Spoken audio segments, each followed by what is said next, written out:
Waalaikumsalam warahmatullahi wabarakatuh. Selamat pagi anak-anak. Pagi, Ibu. Baik, sebelum kita memulai pembelajaran, mari kita berdoa terlebih dahulu. Silakan ketua kelas untuk memimpin berdoa. Berdoa mulai. Berdoa selesai. Alhamdulillah. Bagaimana kabar kalian hari ini? Baik. Anak-anak, apakah ada teman kalian yang tidak hadir hari ini? Semuanya, Bu. Ibu absen dulu ya.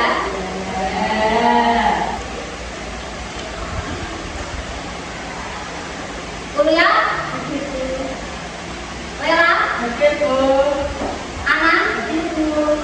Widya? Mirna? Alhamdulillah hadir semua ya. Anak-anak, tujuan pembelajaran kita hari ini adalah pertama, mengidentifikasi bagian tubuh hewan dan fungsinya. Kedua, menganalisis kenapa bentuk tubuh hewan berbeda sesuai tempat hidupnya.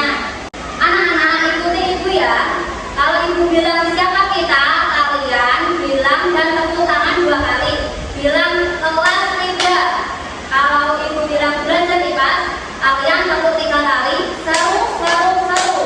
Lalu kalau ibu bilang semangat, kalian mengepalkan tangan sambil bilang yes, yes, yes.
Kalau tidak ada kan kemajuan di tempat.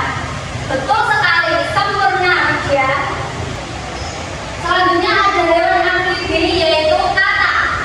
Katak punya bagian tubuh yaitu kaki belakang panjang dan serabut yang berfungsi untuk kakinya digunakan untuk melompat dan serabutnya untuk berenang. Ada juga mata besar menonjol ini ya, digunakan untuk melihat ke segala arah untuk mencari makan dan menghindari mangsa. Sekarang siapa yang bisa menyimpulkan apa hubungan bentuk tubuh hewan dengan cara hidupnya? Saya Bu, Ya Lela. bentuk tubuh hewan disesuaikan dengan tempat hidupnya Bu. Hewan darat punya takat dan kaki kuat, hewan air punya sirip dan ekor Bu. Betul sekali. Sekarang waktunya kalian untuk mengerjakan lembar kerja siswa individu ya. Ibu bagikan lembarnya. Ya Bu. Ingat ya anak-anak, baca dulu petunjuknya. Ini kalian akan mengisi lembar kerja siswa individu mengenal bagian tubuh hewan dan fungsinya. Ini nanti kalian tuliskan dulu dan ini ada isian singkat. Kerjakan sendiri-sendiri ya, jangan menyontek teman sekabur.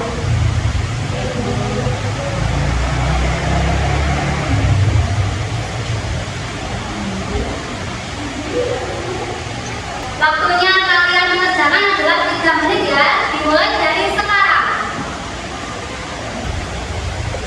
Bagaimana Lydia, ada yang kesulitan? Nomor 3 ini kan tentang kata kunci. Iya. Jadi jawabannya yang F. Ya coba baca deskripsinya lagi. Cakar kucing itu digunakan untuk mencengkram atau bernafas. Oke, semangat Lydia. Sudah selesai semuanya? Sudah Bu. Oke, silakan kalian kumpulkan di meja paling depan ya. Ya Bu.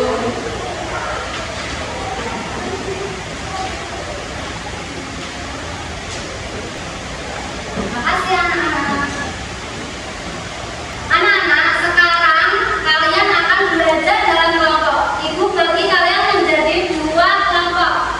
Untuk kelompok A, kalian akan membahas hewan darat. Dan untuk kelompok B, kalian akan membahas hewan air dan amfibi. Untuk kelompok A, ibu bagi untuk Kulia dan Lela. Dan kelompok B untuk Mirna, Ana, dan Widya. Sudah siap semuanya? Siap Bu. Sekarang ibu bagi lembar kerja siswa ke kelompok dan poster bagian tubuh hewan. Untuk kelompok A dapat hewan darat dan kelompok B dapat hewan air atau amfibi. Waktu kalian mengerjakan diskusi kelompok adalah 3 menit. Silakan dikerjakan. Kelompok A sudah diskusi? Kami tulis dulu. Bagaimana antena kupu-kupu apa fungsinya? Antena itu menjadi baru membantu meletakkan keluar. Betul sekali. Silakan kerjakan. Bagaimana dengan kelompok B? Kaki belakang katak apa fungsinya? Kaki belakang katak itu kuat untuk melompat di darat dan kaki selaputnya untuk berenang di air Bu. Betul sekali. Lanjutkan ya. Bu. Sekarang waktu diskusi kalian sudah habis. Silahkan perwakilan satu siswa per kelompok maju ke depan untuk presentasi. Silakan kelompok A, siapa yang mau perwakilan maju? Iya, silakan kuliah. Saya boleh dari kelompok A, hewan darat untuk diskusi. 1, antena kupu-kupu mendeteksi bau dan membantu meletakkan telur. Yang kedua, belalai kupu-kupu sampai hektar. Yang ketiga, cakar kucing mencengkram mangsa dan memandang. Yang keempat, kumis kucing mendeteksi kondisi lingkungan. Kesimpulannya, tubuh hewan darat disesuaikan kehidupan di darat. Terima kasih. Luar biasa. Tepuk tangan untuk kelompok A. Sekarang giliran kelompok B untuk maju ke depan perwakilan satu anak. Saya dulu. Ya, silakan Mirna.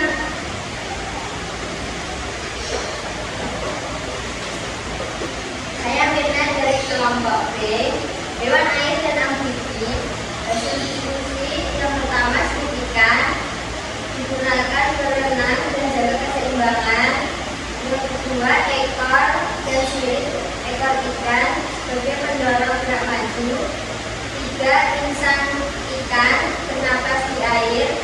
4. Kaki belarang dan selaput kakak melompat dan berenang. 5. Mata besar kakak melihat ke segala arah. Dan kesimpulannya, tubuh hewan air sama contoh bumbu di air. Terima kasih. Keren Mirna, silakan tepuk tangan untuk kelompok B. Jadi apa kesimpulan dari kedua presentasi tadi?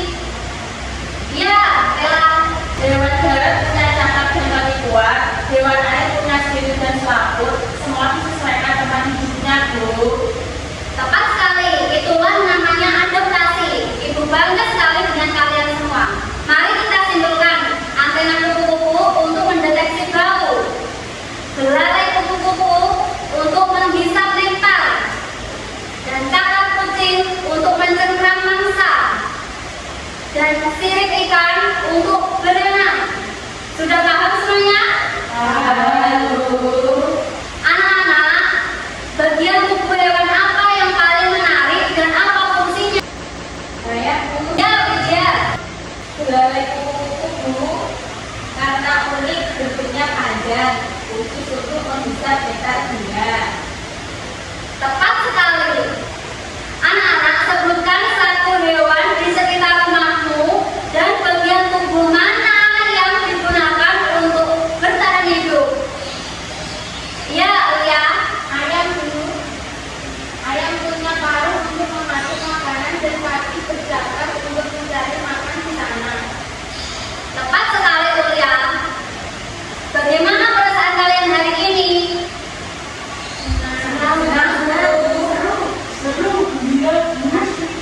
Wah, kalian keren sekali. Sudah semangat dan pantang menyerah.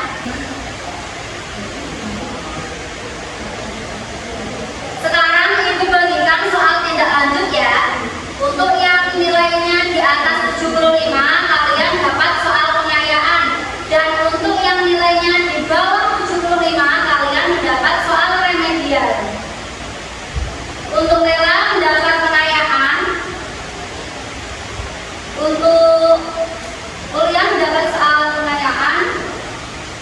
Untuk Ana mendapat soal pengayaan. Dan untuk Mirna mendapat perbaikan atau remedial. Dan Lydia mendapat perbaikan atau remedial.